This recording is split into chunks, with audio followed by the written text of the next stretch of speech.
আসসালামু আলাইকুম প্রিয় দর্শক, অন্য মঞ্চের আলাপ চাইতায় আপনাদের সকলকে আমন্ত্রণ জানাচ্ছি। প্রিয় বন্ধুরা, প্রীতি, সালাম এবং শুভেচ্ছা নেবেন।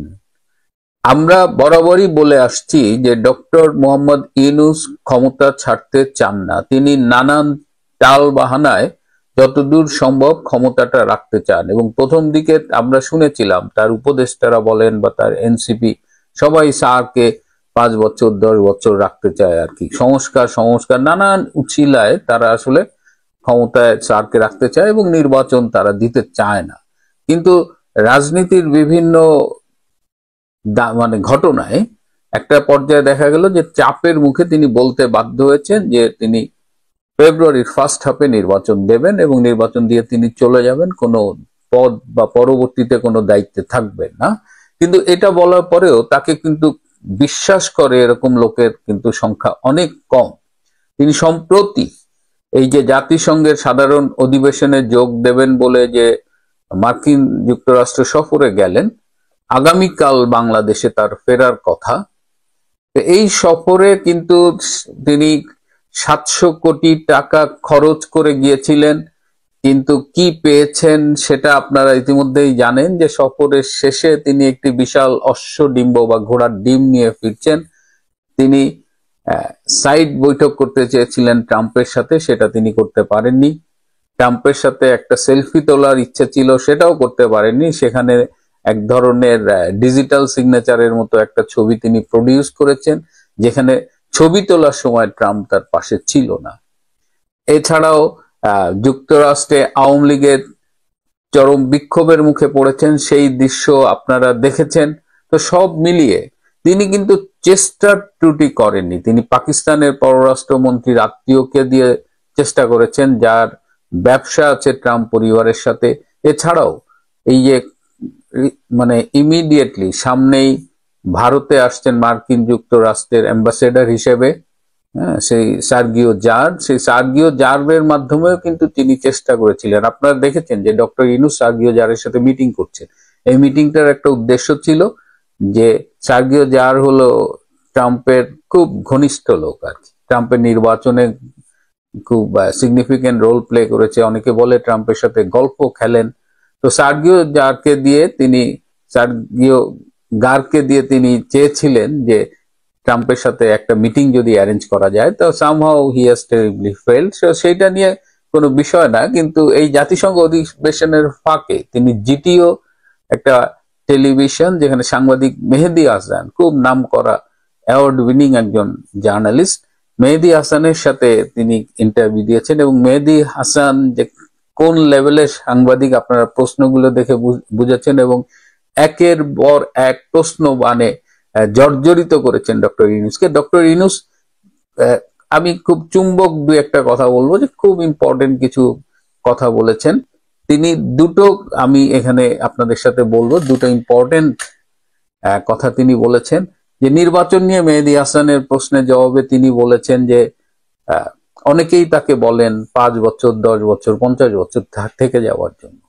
86 বছরের একটা মানুষ, তাকে 10 বছর বা 20 বছর বা 50 বছর থেকে যাওয়ার জন্য অনুরোধ করবার মতো লোকও বাংলাদেশে আছে। কোন জায়গায় আমরা পৌঁছেছি। এবং তিনি নির্বাচনের কথা বলছিলেন, ডেমোক্রেসির কথা বলছিলেন। ডক্টর ইউনূস বলেছে মানুষ ডেমোক্রেসি চায় না, মানুষ চায় গুড গভর্নেন্স। আচ্ছা, সুশাসন বা গুড গভর্নেন্স এটা কি গাছে ধরে নাকি আকাশ থেকে ঝরে পড়ে? এটা তো একটা প্রক্রিয়ার মধ্য দিয়ে হয়। ডেমোক্রেসি একটা প্রক্রিয়া, যে প্রক্রিয়ার মধ্য দিয়ে এই গুড গভর্নেন্স আসে। তো ডেমোক্রেসি ছাড়া তিনি গুড গভর্নেন্স ইনশিওর করবেন কি করে? ইলেক্টেড গভর্নমেন্ট ছাড়া অ্যাকাউন্টেবিলিটি, দায়বদ্ধতা, একটা অনির্বাচিত সরকারের কিন্তু কারো কাছে কোনো দায়বদ্ধতা থাকে না। একটা নির্বাচিত সরকারের যত খারাপ সরকারই হোক, তার কিন্তু জনতার কাছে একটা মিনিমাম লেভেলের হলেও দায়বদ্ধতা থাকে। তো দায়বদ্ধতা নাই, ডেমোক্রেসি নাই, আপনি সুশাসন কেমনে দেবেন? এবং ডক্টর ইউনূস গত এই 14 মাসের যে সুশাসন বাংলাদেশকে দেখিয়েছে, যে সেই সুশাসনের ঠেলায় মানুষ এখন কবরেও নিরাপদ নয়, কবর থেকেও তাকে তুলে এনে পুড়িয়ে দেওয়া হয়। এই গতকাল একজন মিনিস্টারের সাথে হঠাৎ একটা দেখা হলো, একটু আড্ডা দিচ্ছিলাম। তো বাংলাদেশের পরিস্থিতি নিয়ে ওনার সাথে কথা হচ্ছিল আর কি। কোথাও তো সুখবর দেবার মতো কিছু পাইনি। করাপশন কমেনি, দেশের বিচারালয় পরাধীন, গণমাধ্যম পরাধীন, আইনের শাসনের নেই। তো এরকম একটা অবস্থায় উনি গুড গভর্নেন্স, মানুষ ওনার কাছে কোন দুঃখে চাইবে? একটা ব্যর্থ শাসকের কাছে মানুষ কেন 50 বছরের আকুতি নিয়ে যাবে যে আপনি 50 বছর থাকুন বা 5 বছর থাকুন, এবং আপনি তো সুশাসনের শোও দিতে পারেননি। তো তিনি নির্লজ্জের মতো এটা বলে গেলেন। আরো মানে এর চেয়েও বেশি ইন্টারেস্টিং কথা তিনি বলেছেন, আওয়ামী লীগের এই যে বর্তমানে কার্যক্রম নিষিদ্ধ, তো আওয়ামী লীগ ব্যান্ড করা প্রশ্নের উত্তরে তিনি বলেছেন, তো আওয়ামী লীগ তো ব্যান্ড করা হয়নি, আওয়ামী লীগের কার্যক্রম সাময়িকভাবে নিষিদ্ধ করা হয়েছে এবং এটা যে কোনো দিন আবার সচল করা হতে পারে। এই কথাটা বলে তিনি কিন্তু আবার এই নিজেদের শিবিরে একটা আগুন লাগাই দিচ্ছে আর কি। আমাদের এই যে হাসনাত আব্দুল্লাহ কালা পাঠা, এই কালা পাঠা তো এটা নিয়ে খুব গরম হয়ে গেছে আর কি। দেখেন কি বলছে।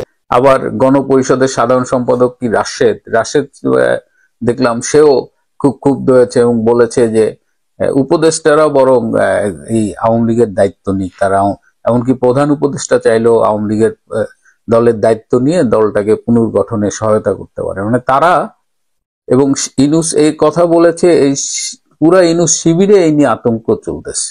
এটা কারণ হলো যে কোনো কারণে যদি আওয়ামী লীগ ফিরে আসে তাহলে তো একেবারে মানে এদের কি হবে এই চিন্তা, এদের ঘুম নাই। কিন্তু ডক্টর ইনুস এই কথাটা কেন বললেন?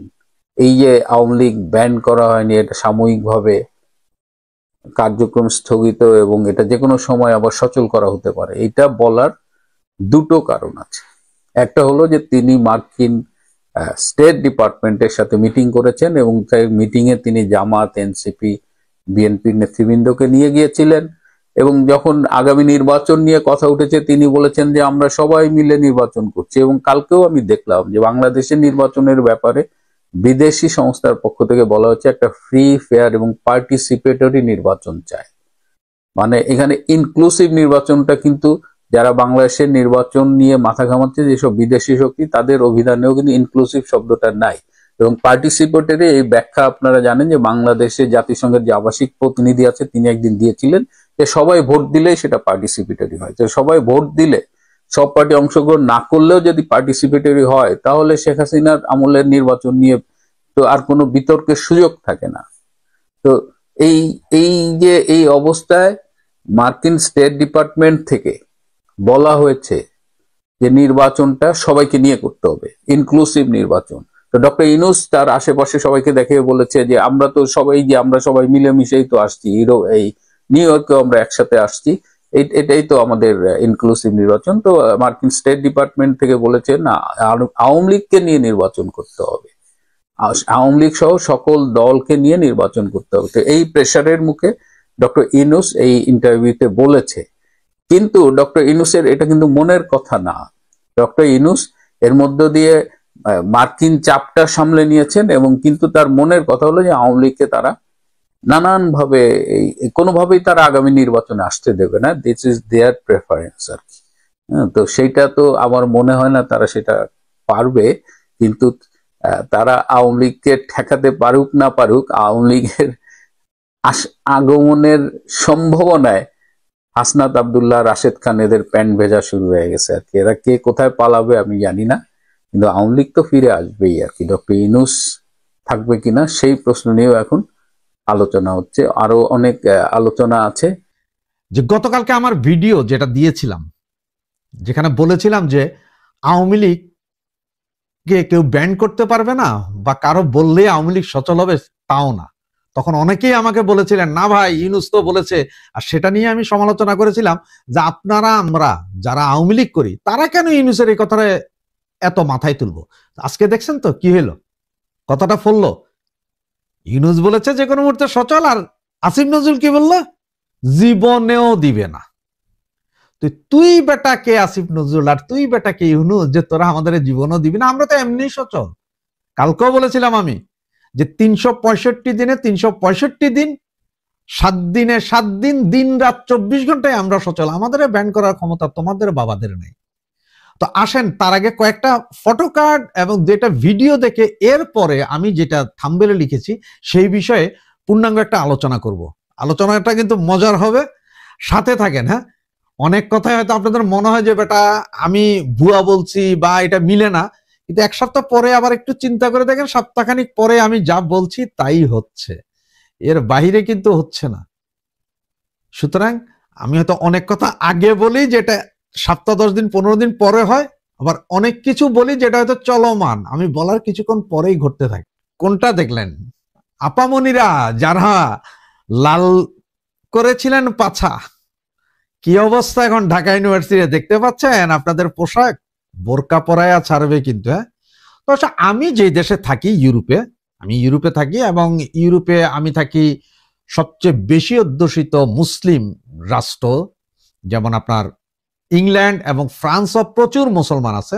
ওখানে ড্রেস মেস নিয়ে কারো কোনো হেডেক নেই, যে যেভাবে পারে পরে। ভাই আপনি মুসলমান, আপনি মুসলমানের ড্রেস পরেন, কেউ আপনার বাধা দেয় না। আপনি মুসলমান হইয়া যদি হাফ কাটা শার্ট প্যান্টিও পরেন তা তো আপনার বাধা দেয় না, কারণ এটা যার যার নিজস্ব অভিরুচির ব্যাপার। আর এখন আপনারা ইসলামিক শাসন চান, ইসলামিক আইন চান, তো ইসলামিক আইনের অবস্থা দেখছেন তো ঢাকা ইউনিভার্সিটি কিভাবে জামাতিকরণ করা হচ্ছে। আপা আর স্লিভলেস ড্রেস পরিতে পারিবেন না, সুন্দর করে যে আপনি বাচ্চা পয়দা করবেন বলেছিলেন না, তাও আর হবে না, কোনো কিছুই হবে না। ওই যে জামাতে ইসলামের নেতা ঘোষণা দিয়েছেন না যে মেয়েরা মেয়েদের সামনে নাচবে, পুরুষরা পুরুষদের সামনে, তো ঠিক পুরুষরা নাচাবে কিরম জানেন? গেলমান আনবে, 8-9 বছরের ছেলে পেলে আনবে, তাদেরকে মহিলাদের পোশাক পরায় নাচবে। এরপরে ওই যে বিশিষ্ট ইমানদণ্ড গরম হলে ওটা টাকাশ করে ভরে দিবে। বুঝেছেন? বললাম এই হবে বাংলাদেশের ভবিষ্যৎ, যেটা জামাতে ইসলাম চায়। তো এখন আসি কেন আমি বললাম যে প্রশাসনে আওয়ামী আতঙ্ক, শেখ হাসিনা আতঙ্ক কেন ঢুকে গেছে। দেখেন আজকের বিভিন্ন পত্রিকা যদি পড়েন, তাতে বিভিন্ন জায়গায় পাবেন যে আপনার বলছে এই অক্টোবর মাস আগুন ঝরা মাস হবে, ব্যাপক গন্ডগোল হবে। এগুলো কিন্তু যুগান্তর সহ 2-4টা পত্রিকায় লিখতেছে। আবার মাহমুদুর রহমানের পত্রিকায় কি লিখেছে এখনো জানি না, কারণ ওই শালার পত্রিকা আমি পড়ি না, চটি পত্রিকা, ওইটা পড়ি না। তবে ইউনূস সাহেব কিন্তু গত পরশুদিন কিন্তু উনি যে প্রেসারে আছেন সেটা কিন্তু আপনার ওনার বক্তৃতায় বোঝা গেছে। আর সবচেয়ে বড় কথা কি জানেন? ইউরোপীয় ইউনিয়নের কোন রাষ্ট্রনেতা ওনার সাথে দেখা করেননি। আর যেটাকে উনি হাই প্রোফাইল নেতাদেরকে নিয়ে বৈঠকের দেখিয়েছেন, তা আপনারা বিভিন্ন পত্রিকায় পড়েন, সব সাবেক, মানে সাবেক রাষ্ট্রপতি, সাবেক প্রধানমন্ত্রী, সাবেক অমুক, সাবেক তমুক। আর এই বৈঠকের আয়োজন করেছে ইসরায়েল ভিত্তিক একটা সংস্থা, ইসরায়েলের সংস্থা, ওরাই করেছে, ইসরায়েলের এনজিও করেছে, তারাই করেছে ইউনূস কাকার জন্য। এবং এরা সবাই সাবেক। তো সাবেকদের দাম 2 পয়সার আছে। কেউ 50 বছর আগেও ছিল কোনো একটা মন্ত্রণালয়ে বা কোনো একটা ব্যাংকে বা কোনো রাষ্ট্রের প্রেসিডেন্ট, কোনো বর্তমান রানিং কেউ ওনার সাথে দেখা করেন নাই। এতেই বুঝতে পারেন যে ওনার এই মিটিং কত হাই প্রোফাইল। তো আজকে থেকে বিভিন্ন গোয়েন্দা সংস্থা থেকে শুরু করে এনএসআই, ডিজিএফআই, সিআইডি কে নির্দেশ দেওয়া হয়েছে যে আপনার তাৎক্ষণিক রিপোর্ট দেওয়ার জন্য, সমস্ত কিছু দেশের সমস্ত পরিস্থিতি তাৎক্ষণিক রিপোর্ট। তার মানে কি? ওনারা আতঙ্কে। দেখেন ভাই, আমার পরিষ্কার কথা, আগস্টের 5 তারিখ, 3 তারিখ, 4 তারিখ, মানে জুলাই আগস্ট 2024-এ ওরা ব্যাপক হারে পুলিশ মারছে, 3500 পুলিশ মারছে, যাদের জন্য আমরা কান্না করি। আর সেই পুলিশ আজকে আমাদের বিরুদ্ধেই লাগছে, তারা আমাদেরই মারতেছে। এই যে গতকালকে আমাদের এক সাবেক মন্ত্রীর মৃত্যুকাণ্ড দেখলেন, লাশ মারা যাওয়ার পরে ওনার হাতে হ্যান্ডকাপ দিয়ে হাসপাতালের বেডে ফেলে রেখেছে। এরপরে ওনার জানাজা যাতে হইতে না পারে, জানাজা যাতে করতে না পারে, ব্যাপক প্রেসার ছিল। এবং ওনার পরিবারকে বলা হয়েছে যে 100 জন নিয়ে বাড়ির উঠানে করবেন, বাইরে করতে পারবেন না। কিন্তু মানুষ মানে নেই, মানুষ কিন্তু ভীমরুলের মতো নেমে গিয়েছিল। একজন মুক্তিযোদ্ধা, উনি এই দেশ স্বাধীন করেছেন, উনি মুক্তিযোদ্ধা, উনি মরার পরে যে গার্ড অফ অনার দেয় সেটাও পাননি। ওনার লাশ যাতে জানাজা হতে না পারে সেই ব্যবস্থা করেছেন। আরেকটা জানাজা হওয়ার কথা ছিল কিন্তু সেটা করতেই দেয়নি। তাহলে এবার বুঝতে পারেন যে দেশ কোন দিকে চলছে, ওদের কি আতঙ্ক। মারা যাওয়ার পরে ওদের আতঙ্ক রয়েছে যে মৃত মানুষও হয়তো খাট থেকে উঠা দাঁড়ায় তাদের গলা চেপে ধরতে পারে, এইটাই তাদের আতঙ্ক ধরে গেছে। আর প্রশাসনের ভেতরে দেখেন সচিবালয়, ওনাদের মন্ত্রীদেরই কথা, সচিবালয়ে অনেক সচিব কাজ করছেন না, ওনাদের এদের কাজ করানো যাচ্ছে না। আর একটা জিনিস জানেন আপনি, যে কোনো সচিব সরকার আসলে সচিবরা ধান্দায় থাকে কে কখন কোথায় কি করবে। হ্যাঁ, গত 2-3 মাস ধরে সচিবালয় টোটালি স্টাফ, ওরা আসলে কোনো দিকে যাইতে পারতেছেন না, এমন একটা অবস্থা, একমাত্র দুর্নীতি করা ছাড়া বাকি অন্য কোনো কিছু। এটা কিন্তু সরকারের জন্য সিগন্যাল।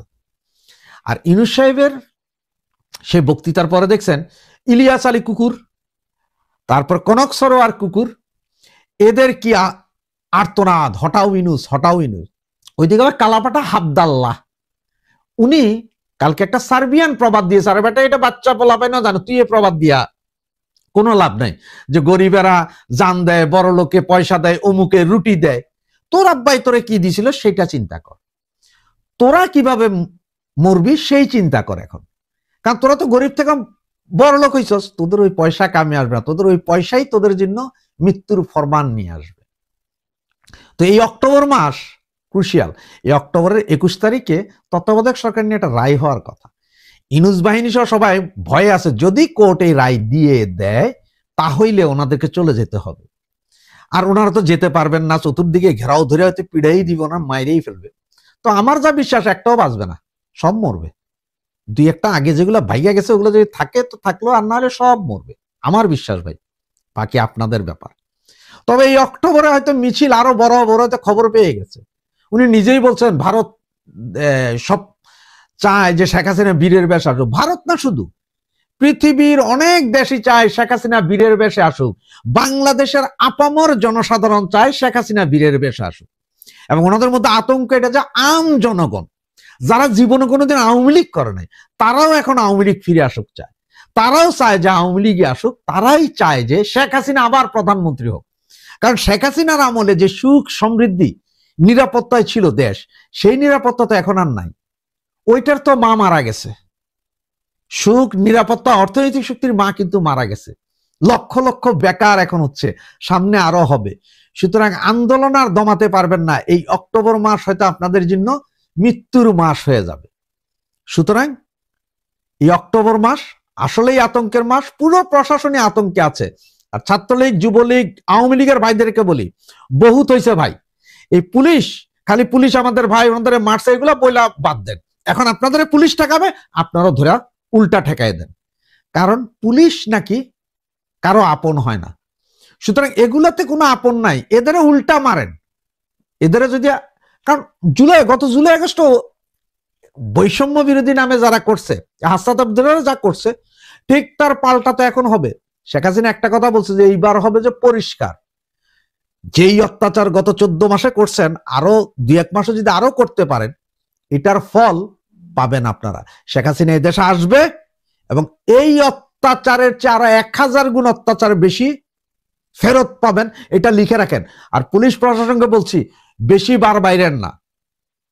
আপনারাও এখন মাইর খাওয়ার জন্য প্রস্তুত হন, আপনাদেরও রাস্তায় রাস্তায় মারা হবে, আর সেটা আমরাই মারবো ইনশাআল্লাহ। জয় বাংলা, জয় বঙ্গবন্ধু।